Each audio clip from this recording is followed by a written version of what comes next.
Kalau ada orang yang mengatakan ini syariat, ini agama, ini kebenaran, ternyata apa yang dia katakan syariat, apa yang dia katakan agama, apa yang dia katakan kebenaran, tidak ada keterangannya di dalam Al-Quran, tidak juga di dalam hadis.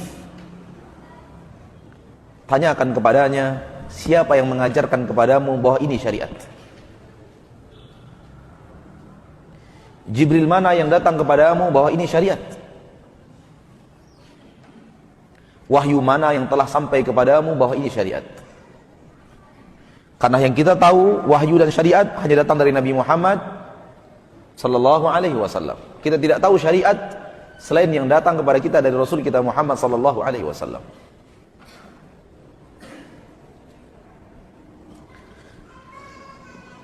Kalaulah boleh agama Islam dibuatkan lagi sesuatu yang baru, dibuatkan lagi cara yang baru, dibuatkan lagi sistem yang baru, apa artinya firman Allah di dalam surah Al-Maidah itu, Al-yawma akmaltu lakum dinakum.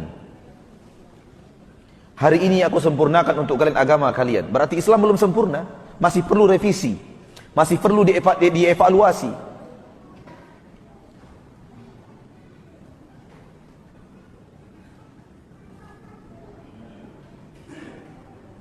Lalu apa artinya hadis-hadis Nabi Muhammad yang sangat banyak? Hampir setiap khutbah, di setiap khutbah, hampir setiap ceramah, Rasulullah memulainya dengan mengatakan, fa inna asdaqal hadits kitabullah, fa inna asdaqal hadits kitabullah, wa khairal hadi hadi Muhammadin sallallahu alaihi wasallam, wa syarrul umuri muhdatsatuha, fa inna kulla muhdatsatin bid'ah, wa kulla bid'atin dhalalah. Sebaik-baik bacaan adalah kitabullah. Sebaik-baik petunjuk Muhammad Rasulullah. Seburuk-buruk perkara bid'ah yang baru. Setiap yang baru bid'ah, setiap yang bid'ah itu sesat. Apa artinya hadis yang sangat banyak? Wa iyyakum wa muhdatsatil umur. Man 'amila 'amalan laysa 'alaihi amruna fa huwa raddun. Apa artinya hadis ini kalau bid'ah masih boleh untuk umat Islam? Sesuatu yang dilarang, sesuatu yang dikatakan buruk, sesuatu yang dikatakan sesat, boleh? Apa artinya hadis Nabi? Apa artinya larangan Nabi kita Muhammad sallallahu alaihi wasallam? Apakah Nabi melarang kita untuk hal yang boleh dikerjakan? La ilaha illallah. Malakum kaifa tahkumun? Wahai kalian, bagaimana kalian membuat keputusan?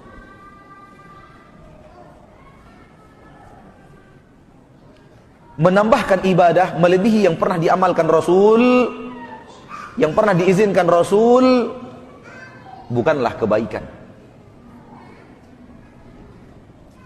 tetapi kesalahan dan kesesatan. Apa dalilnya? Riwayat Imam Bukhari dan Muslim. 3 orang datang bertanya kepada istri Nabi tentang ibadah Nabi Muhammad. Ka'annahum taqalluha. Mereka merasa ibadah Nabi Muhammad kok sedikit. Mereka mengatakan, ya wajar saja karena Nabi Muhammad itu telah diampunkan oleh Allah dosanya yang terdahulu dan yang akan datang. Wajar kalau sedikit. Maka yang pertama berkata, amma ana fa aqumul laila wala arqud. Saya bertekad untuk setiap malam salat sepanjang malam tanpa tidur. Kalau Nabi Muhammad seperti yang terakhir, saya seluruh malam. Waduh, jauh lebih hebat dari Nabi Muhammad secara jumlah. Yang kedua berkata, amma ana fa asumun nahara fala uftir. Adapun saya akan puasa sepanjang hari. Tiada hari tanpa puasa. Dan saya tidak akan berbuka di siang hari. Sementara Nabi Muhammad tidak seperti itu. Luar biasa. Soal banyaknya luar biasa. Yang ketiga berkata, amma ana fala atazawwajun nisa. Adapun saya tidak akan menikah dengan kaum wanita. Karena menikah memiliki beban dan tanggung jawab, itu akan melalaikan saya dari ibadah. Banggakah Rasul dengan umat yang seperti ini? Jawabannya tidak. Nabi berkata setelah itu, ma balu qaumin yaquluna kadza wa kadza. Kenapa ada di antara umatku sekelompok orang yang berkata begini, begini, begini? Ketahuilah, ana a'lamukum wa atqakum lillah. Saya yang paling tahu tentang Allah, saya yang paling bertakwa tentang Allah. Kepada Allah saya yang paling bertakwa. Walakinni usalli wa arqud. Saya salat, saya juga tidur. Wa asumu wa uftir. Saya puasa, saya juga kadang tidak berpuasa di siang hari. Wa atazawwajun nisa. Saya menikahi kaum wanita. Faman raghiba an sunnati falaysa minni. Yang tidak suka sunnahku bukan umatku. Jumlah lebih banyak bukan berarti lebih baik. Ada orang yang berjumlah ibadahnya mau lebih daripada Nabi Muhammad. Baikkah itu? Tidak. Karena agama yang datang dari Rasul, bukan yang kita karang.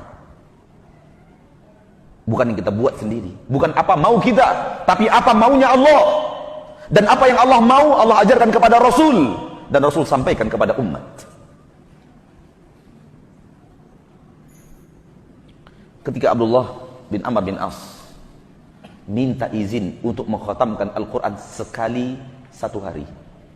Setiap hari satu kali. Tidak diizinkan Nabi. Khatamkan saja sekali dalam 3 bulan. Abdullah bin Amr berkata, ana atiku aktsara min dzalik. Wahai Rasul, kenapa harus 1 kali 3 bulan? Saya bisa lebih daripada itu. Khatamkan dalam 1 bulan. Wahai Rasul, kenapa harus 1 kali dalam 1 bulan? Saya lebih daripada itu. Khatamkan sekali dalam 10 hari. Wahai Rasul, kenapa 1 kali dalam 10 hari? Saya mampu lebih daripada itu. Kata Rasul, khatamkan sekali dalam 3 hari. Tidak ada yang lebih daripada itu. Tidak ada yang lebih daripada itu. 1 kali 3 hari. Dalam 3 hari 1 kali khatam. 3 hari 1 kali khatam. Tidak ada yang lebih daripada itu. Subhanallah. Kan lebih banyak, lebih baik. Kalau bisa dalam 1 hari 3 kali khatam, kenapa tidak? Itu pikiran Anda, bukan syariat. Dengarkan ketika Nabi berbicara tentang Khawarij. Kalian wahai para sahabat, tahqiruna salatakum bi salatihim wa siyamakum bi siyamihim wa qur'anakum bi qur'anihim. Ibadah salat kalian anggap kecil kalau kalian melihat ibadah salatnya orang Khawarij. Puasa kalian anggap kecil kalau sudah melihat puasanya orang Khawarij. Membaca Al-Quran kalian enggak seberapa kalau kalian melihat membaca Qurannya orang Khawarij. Dalam riwayat lain, salatukum indahum laisa bi syai'. Salat kalian dibanding salat mereka enggak ada apa-apanya. Puasa kalian dibanding puasa mereka tidak ada apa-apanya. Quran kalian dibanding Quran mereka tidak apa-apanya. Apakah artinya Khawarij lebih baik dari sahabat? Tidak. Yamruquna minad din muruqas sahmi minar ramiyah. Mereka keluar dari agama. Padahal salatnya lebih banyak daripada salat para sahabat. Puasanya lebih banyak daripada puasa para sahabat. Baca Qurannya lebih lancar, lebih banyak, lebih giat daripada membaca Al-Qurannya para sahabat. Kenapa yamruqu minad din? Kenapa keluar dari agama? Karena tidak mengikuti agama. Karena tidak mengikuti syariat.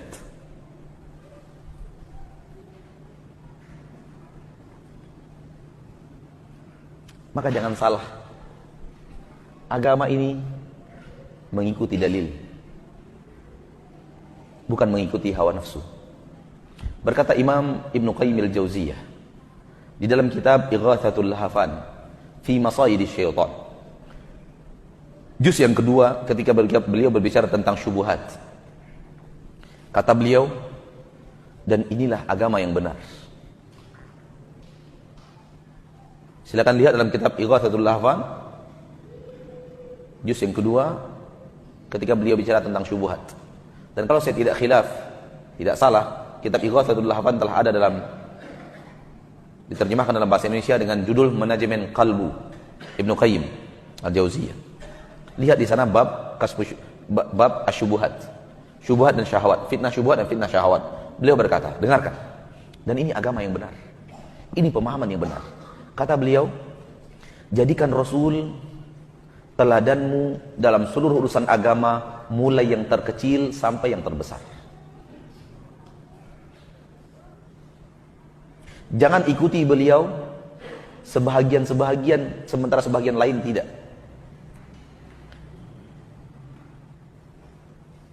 Diikuti syariatnya, tidak diikuti hakikatnya, salah. Diikuti zahirnya, tidak diikuti batinnya, salah.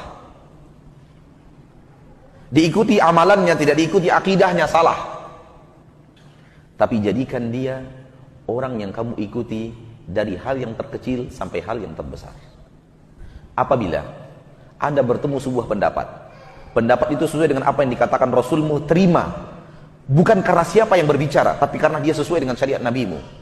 Dan apabila ada sebuah perkataan yang menyelisihi syariat nabimu, tolak. Bukan karena orang yang berbicara, tapi karena pembicaraan dia tidak sesuai dengan syariat nabimu. Karena sesungguhnya al-huda dairun fi aqwalihi wa af'alihi, fama kharaja anha fahuwa dhalal.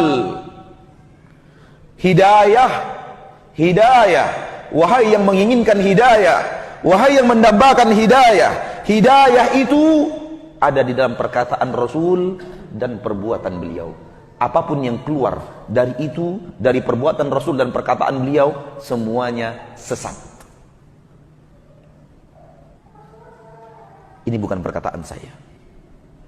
Perkataan ulama abad ke-8 Hijriah, Ibnu Qayyim al-Jauziyah, murid Syekhul Islam Ibnu Taimiyah. Hidayah ada dalam perkataan Rasul dan perbuatan Rasul. Cari di sana, jangan cari kemana-mana. Sesuai hidayah, tidak sesuai sesat.